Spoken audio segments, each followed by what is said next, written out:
salam tektusias. Kembali lagi dengan saya Nita Migale Pangesti. Kali ini kita akan mempelajari tentang pedoman penghitungan pemungutan dengan besaran tertentu dan kegiatan membangun sendiri. Nah, berikut adalah macam-macam mekanisme penghitungan PPN. Nah, ada yang menggunakan perhitungan umum, menggunakan DPP nilai lain, dan menggunakan besaran tertentu. Nah, kali ini kita akan menggunakan besaran tertentu. Nah, ini diatur di pasal 9A dengan menggunakan tarif khusus dikali DPP. Kemudian untuk DPP nilai lain dan besaran tertentu ini ada perbedaan ya, yaitu di mana apabila menggunakan DPP nilai lain, misalnya menggunakan nilai penyerahan sebesar 2 juta, maka untuk DPP adalah 10% dikali 2 juta. Dan kemudian untuk PPN-nya yaitu dari 11% dikali 2 juta. Kemudian untuk besar tertentu, untuk penyerahan misalnya dengan contoh 2 juta, maka untuk DPP tetap menggunakan nominal 2 juta. Sedangkan untuk PPN menggunakan tarif khusus yaitu misalnya 1,1% dikali 2 juta. Nah, inilah membedakan antara DPP nilai lain dan besaran tertentu. Kemudian di pasal 9A ini mengatur tentang pengusaha kena pajak ini dapat memungut dan menyetorkan pajak pertambahan nilai yang terhutang atas penyerahan BKP atau JKP dengan besaran tertentu, yaitu yang mempunyai peredaran usaha dalam 1 tahun buku ini tidak melebihi jumlah tertentu, kemudian melakukan kegiatan usaha tertentu, dan atau melakukan penyerahan BKP atau JKP tertentu. Kemudian ini adalah PPN atas penyerahan BKP LPG tertentu, yaitu diatur di PMK 62 tahun 2022. Di mana LPG yang merupakan bahan bakar yang mempunyai kekhususan karena kondisi tertentu seperti penggunaannya, kemasannya, volume, dan atau harga yang masih diberikan subsidi. Nah, untuk bagian harga yang disubsidi, ini PPN-nya dibayar pemerintah. Kemudian untuk bagian yang harganya tidak disubsidi, ini PPN-nya dibayar oleh pembeli. Kemudian untuk PPN yang terutang atas penyerahan LPG tersebut, yang bagian harganya tidak disubsidi, nah ini bisa ada dua ya, pada titik serah badan usaha dan pada titik serah agen atau pangkalan. Nah, untuk titik serah badan usaha, ini menggunakan nilai lain sebagai dasar pengenaan pajaknya, sedangkan untuk titik serah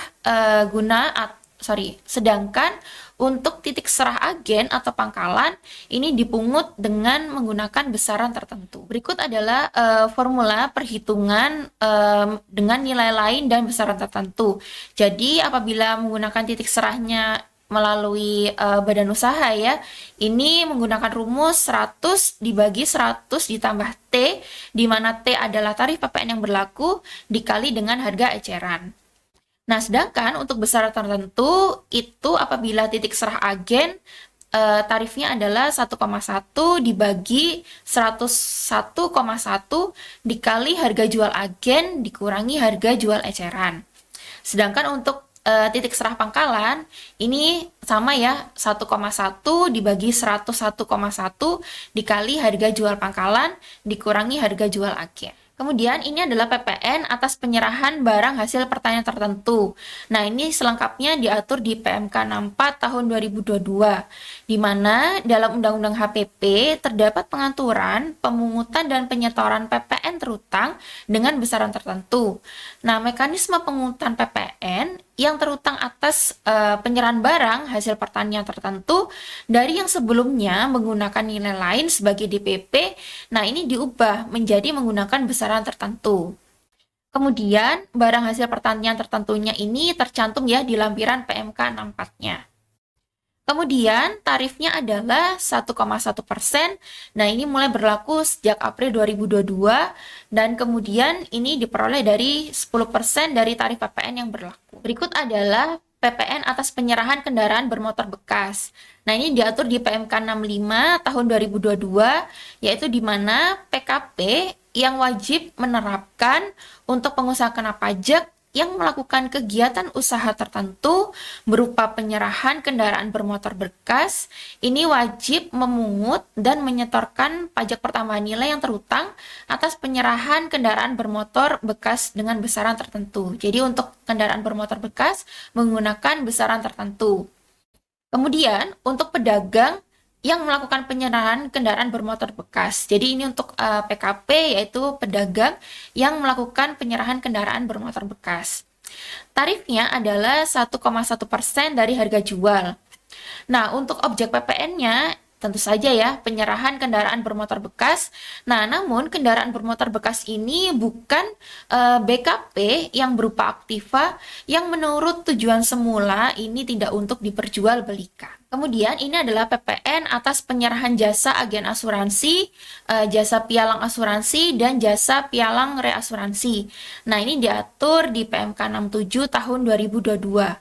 Nah, untuk perusahaan asuransi syariah, perusahaan reasuransi syariah, nah ini wajib memungut, menyetor, dan melaporkan PPN yang terhutang. Tarifnya adalah 1,1% dari komisi atau imbalan. Nah, ini dengan nama dan dalam bentuk apapun ya yang dibayarkan kepada agen asuransi. Kemudian ada tarif 2,2% yaitu dari komisi atau imbalan dengan nama dan dalam bentuk apapun yang diterima oleh perusahaan pialang asuransi atau perusahaan pialang reasuransi. Jadi tarifnya ada dua, yang 1,1% dan 2,2%. Kemudian ini adalah transaksi PPN atas transaksi perdagangan aset kripto, yaitu diatur di PMK 68 tahun 2022.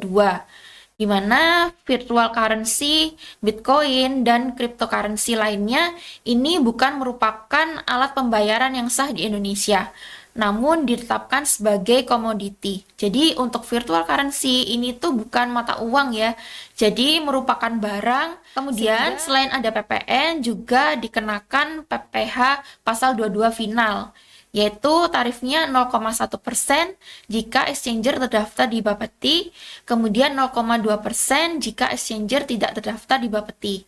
Nah, tarif ini itu dikalikan dari nilai transaksi aset kripto tersebut. Kemudian, ini adalah PPN atas penyerahan jasa kena pajak tertentu. Nah, ini diatur di PMK 71 tahun 2022. Jadi, ini mengatur terkait jasa ya yang dikenakan pajak tertentu, di mana ada jasa pengiriman paket pos, kemudian ada jasa biro perjalanan wisata, kemudian jasa pengurusan transportasi dan freight forwarding, serta jasa pemasaran media voucher, jasa penyelenggara transaksi pembayaran voucher, kemudian ada jasa penyelenggaraan program loyalitas dan penghargaan pelanggan. Kemudian ada lagi jasa perjalanan ke tempat ibadah. Nah, untuk jasa-jasa ini tarifnya adalah 1,1%. Kemudian ada jasa perjalanan ibadah yang tidak dirinci, ini tarifnya 0,55%. Berikut adalah PPN atas kegiatan membangun sendiri, yaitu diatur di PMK 61 tahun 2022. Nah, kegiatan membangun sendiri ini baik membangun bangunan, kemudian membangun perluasan bangunan yang dilakukan tidak dalam kegiatan usaha atau pekerjaan oleh orang pribadi atau badan yang hasilnya digunakan sendiri atau digunakan pihak lain. Nah, kemudian kegiatan bangun sendiri ini termasuk kegiatan membangun bangunan oleh pihak lain bagi orang pribadi atau badan, namun PPN-nya atas kegiatan tersebut tidak dipungut oleh pihak lain. Nah, untuk kriteria bangunannya ini bisa berupa bangunan konstruksi utama yang terdiri kayu, beton, pasang batu bata, dan sejenisnya. Kemudian yang kedua, diperuntukkan bagi tempat tinggal atau tempat kegiatan usaha. Dan yang ketiga adalah luas keseluruhan paling sedikit adalah 200 meter persegi.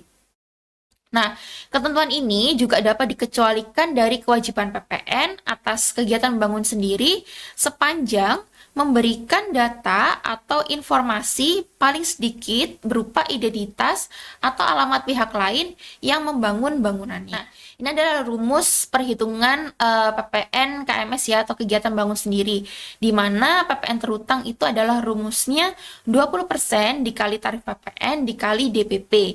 Nah, 20% dikali tarif PPN ini bisa kita sebut dengan besaran tertentu.